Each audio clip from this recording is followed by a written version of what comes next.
Viewers welcome back to my YouTube channel and Facebook page. आज की हमारी information लाइरिका 100 mg capsule के बारे में है। आज हम जानेंगे इस कैप्सूल के फ़ायदे, साइड इफ़ेक्ट्स, कॉन्ट्रा इंडिकेशन और जानेंगे कैसे इस कैप्सूल का इस्तेमाल करना है। सबसे पहले हम इस कैप्सूल की कंपोजिशन की बात कर लेते हैं।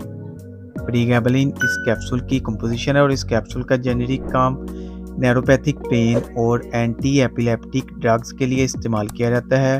इस कैप्सूल को फाइजर कंपनी तैयार करती है। डिटेल में जाने से पहले अगर आप हमारे चैनल पर नए हैं तो चैनल को सब्सक्राइब करें और वीडियो को लाइक और शेयर ज़रूर करें ताकि मेडिसिन की इंफॉर्मेशन आप तक बआसानी पहुंच सके। शुक्रिया। अब चलते हैं वीडियो की तरफ। अब बात करते हैं इस कैप्सूल के फ़ायदे की और बात करते हैं और किन किन सूरतों में इस कैप्सूल का इस्तेमाल किया जाता है।